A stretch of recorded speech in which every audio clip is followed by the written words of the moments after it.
Hi, welcome to my allotment update. I'll just show you a few little things I've been doing and signs of spring. So that's pretty exciting because any gardener will be really excited by spring. I really appreciate winter. I appreciate the barrenness, the bareness, the relaxing, the going underground of energy, the storing of energy, just everything about the seasons is wonderful because I grew up without these kind of seasons. I grew up in Johannesburg, South Africa, which is just sort of summer and winter really. There's no spring and autumn particularly. So here we go. I've been chopping down this hedge, thinning it out with help from my friend. It's going to increase the light on my plot, increase it's definitely increased the growing area. Because as I mentioned before, this was over 1 metre wide, this hedge. So along here I'm going to be growing my peas and beans. I'm going to be making a frame to go all the way up here to grow my peas and beans. I'm hoping to use my allotment more in a kind of permaculture way. I know that it looks very formal and mannered, but I would like to introduce more wildness to my plot. Make it even more environmentally friendly, bug friendly as well. So this is what I've been doing. I've got lots of this, the hedge cuttings to get rid of. There's a secret spot on the allotment site where people are informally putting hedge cuttings, which is very useful because I'm not a fan of bonfires. I live nearby and I can see the damage that it does to the air quality all down the valley where people live, and I think it's unnecessary. It's a throwback. We don't need it anymore. We need community composting. That's what we need at pace, quite frankly. So let's see here. There's some signs of bulbs I think I showed you last time.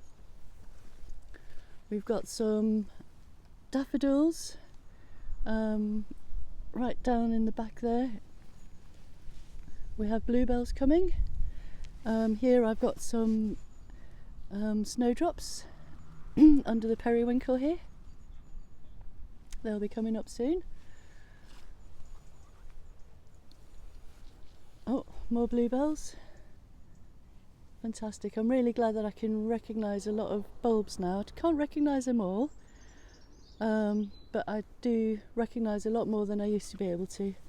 And the joy about coming down often is that you can notice all the small changes, and just little things that are really beautiful that you wouldn't really expect to be fascinated by. Like, for example, the frozen pond, the way the ice forms.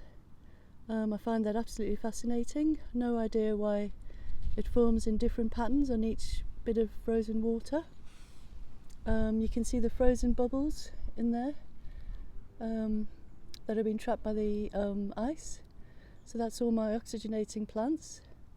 It shows you how fantastic they are for the water and the environment. They're actually creating oxygen. The switch hazel, which I'm growing because it flowers around my birthday.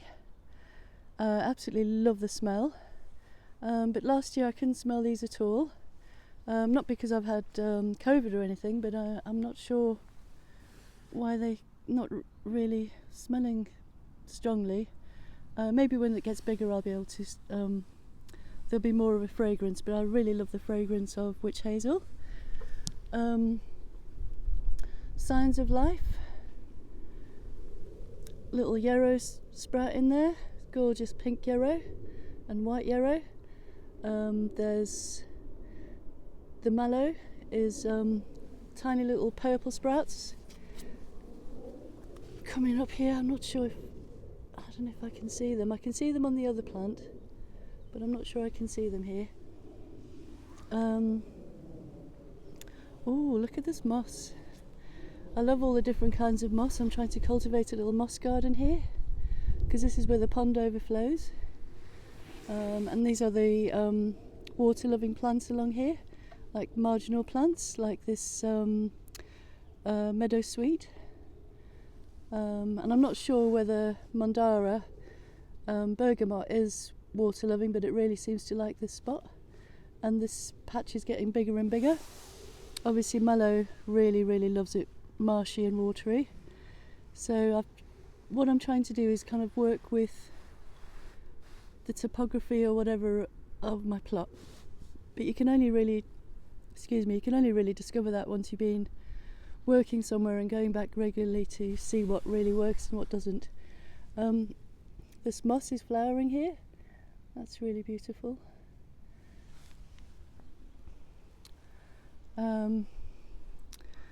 Let's see. There's more bulbs coming up here. I moved a few bulbs from where I decided to put a lawn instead, because I'm kind of redoing my allotment, but just a little bit, because it's just about where I want it to be, layout wise. So I've put some more bulbs in here.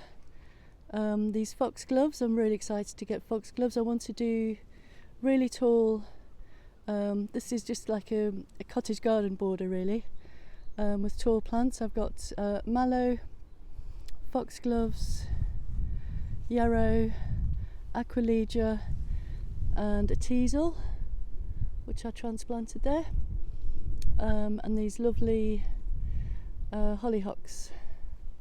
Oh, and these are the mallows that I can actually see life coming back. Oh, there we go. You see those little purple things there? That's the mallow coming back. So I'm taking this hedge down as well, and it really opens up the site, and it gives me a lot more light, better airflow, and also a bit of privacy. And yeah, hedges are really nice for wildlife. They really enjoy it. Let's see there's not really much happening in the polytunnel. This was just little holding space for plants I didn't want to lose over a really wet, cold winter. So I'll be finding spaces for these lavenders, and I've saved a thyme, which I might take home because I use a lot of thyme in my cooking. There's not really that much happening in here. I can show you what's happening in the fruit cage.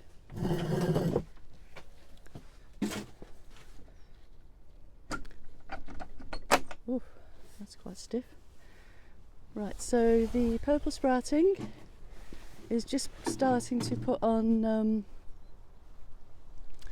it's just starting to firm up to make little heads, which I'm really looking forward to. I really enjoy eating some of the leaves as well. So I don't have a car, and a friend kindly brings me bits and bobs from the local food bank, which is very helpful. Thank you to my friend, you know who you are.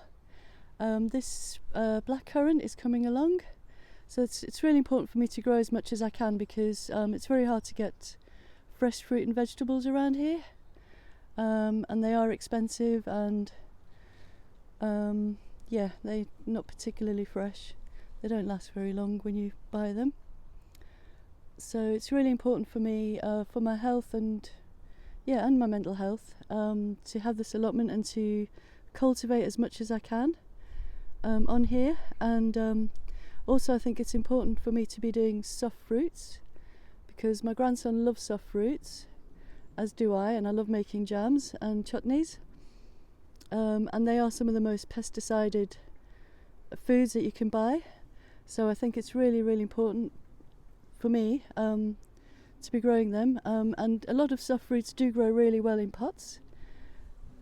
So, you know, if you do have the space, it might be worth popping a few, buying if you really like blueberries and raspberries and stuff like that, you can always try and grow them in pots in a small space, just as long as it's nice and sunny. And you might have to net them, because lots of little creatures really like soft fruits too. So let's see what else is happening. Oops. Ooh, ooh. Right. So yeah, I just wanted to show you what I've been doing, a quick little update, and to thank you all for watching. And if you like my videos, you can give me a thumbs up. Sorry I don't allow comments, but unfortunately I've had trolls, and yeah, just a simple thumbs up will be I'll be very happy if you just give me a thumbs up. But yeah, thanks so much for watching, and I hope this inspires you to get out and maybe try and get to know your local area better. Just do more walking if possible, or just get out and yeah, just keep visiting the same places, and it'll really reward you, because you'll notice all the small changes going on, and it kind of attunes your attention to less kind of doom scrolly kind of behaviour, which we're all susceptible to.